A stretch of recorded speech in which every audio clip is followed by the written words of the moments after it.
Les chéris de l'ormeau, de l'ormeau. Bon, je vais éviter de faire ça, je parie que Booba vienne camper en bas de chez moi. Bon, vous avez sûrement pas raté que je suis supporter de l'OM, donc je me suis tapé la Ligue 1 toute l'année. J'ai juste envie de vous faire un petit débrief de ce que j'ai pensé de cette saison qui a été très particulière. Bon, elle a commencé déjà sans savoir quel club allait pouvoir payer les joueurs. Les droits télé totalement éclatés, DAZN qui te vend 50 euros un abonnement pour voir 3 matchs et tu décides même pas légal C. Pour finir avec Paul de Saint-Cernin qui se fait insulter par tout le premier rang de Jambouin. Le PSG, les mecs, ils étaient champions depuis 3 mois avant la fin du championnat.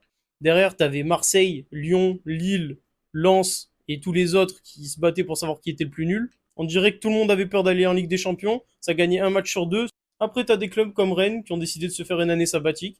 Bon, avant ça, ils ont tenté Sampaoli. Ils ont ramené tous les Marseillais éclatés, Brassier, Koné, tout ça. Bon, ça n'a pas été très terrible, mais au moins ils sont pas descendus. Après, on a eu des clubs qui nous ont fait vibrer un peu en fin de saison.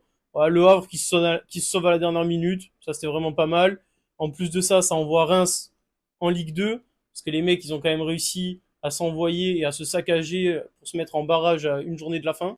Donc oui, une année un peu intéressante avec la course à la Ligue des Champions pour savoir qui était le plus nul. Aussi pour le maintien. Après, le titre, on a cru que l'OM allait embêter le PSG, ça a duré le temps d'une pasta box. Donc bon, au final, une année de Ligue 1 des plus communes.